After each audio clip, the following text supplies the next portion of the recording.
I am really going to dig into a different way of looking at goal setting today. And we're coming up on the new year, and there's going to be a lot of people doing goal setting sessions, talking about their goals. And I think that right now is the time where you actually need to be doing that, December versus January. And I look at goal setting in a little bit different way. So we're going to talk a little bit about what works for me, a little shift in mindset that I hope will be helpful to you. So thank you for spending some time with us today on Rising Through. That's the idea that struggle is part of the requirement to success. I posted something the other day, and it just said, to get to your goals, you're going to have to do a lot of hard work to become the type of person that would have those goals met. And I think that's actually the beautiful part. It's amazing to go on this journey with ourselves, to constantly be striving to be better. And as I unpack this for you, that's really the kind of catalyst for my thinking of goals in a different way.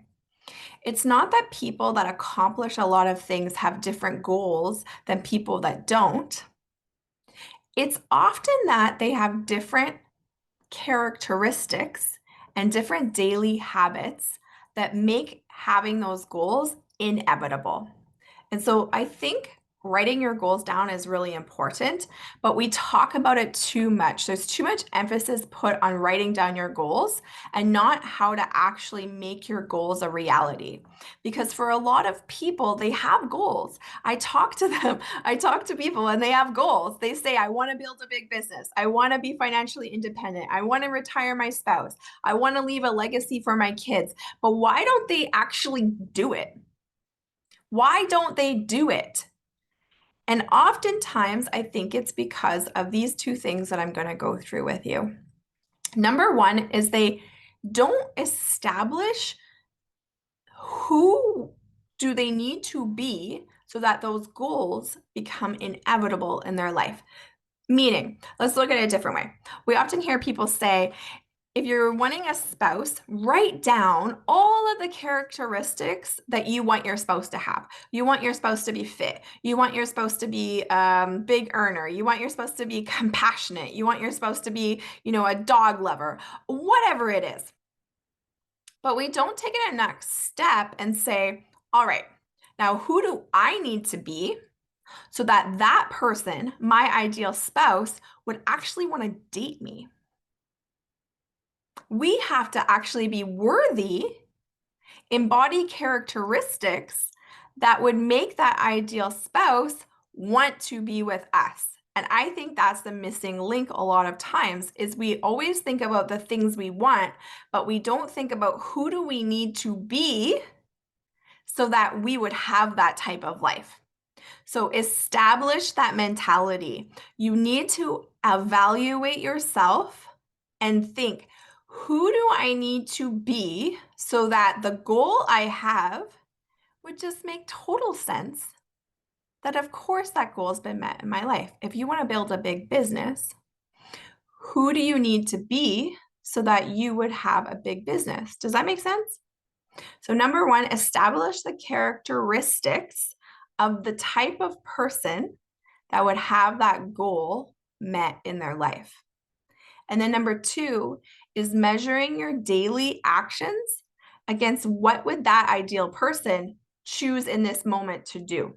So if it's building a big business, would a person that has a big business wake up in the morning and hit the snooze alarm 5 times?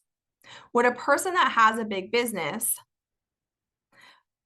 just lay around on the couch and watch Netflix instead of making the calls that they're supposed to make?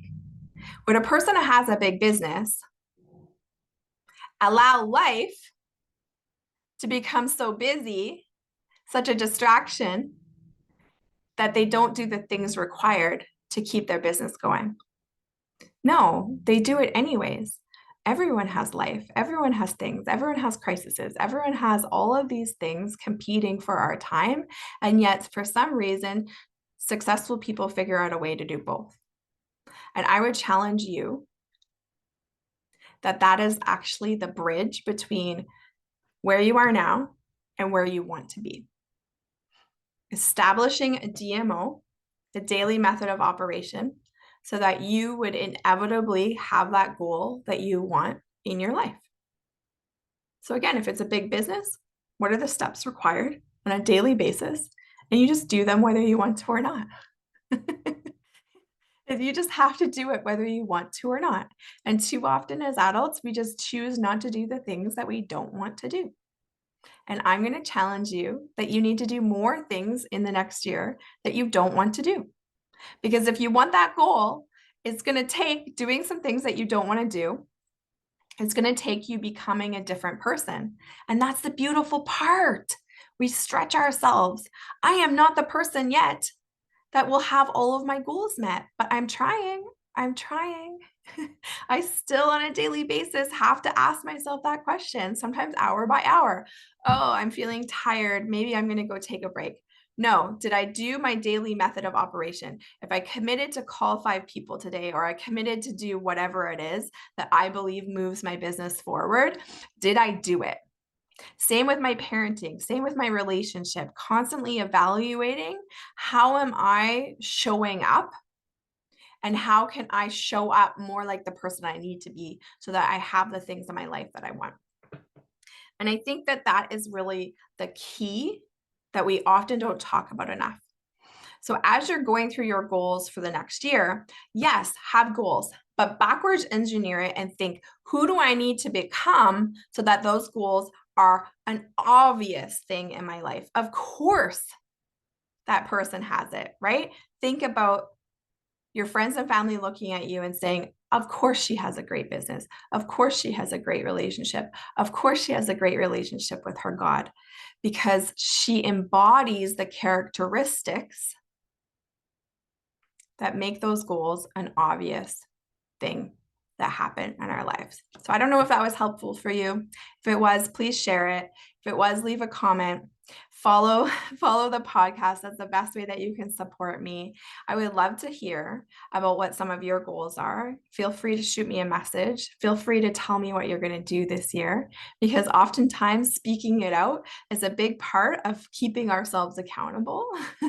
But I would love to cheer you on. I'd love to hear what your goals are, and you're going to crush the new year. You are. You can do it. I believe in you. Establish who you want to be, and then just measure your daily actions against what that person would choose to do. And then just do it.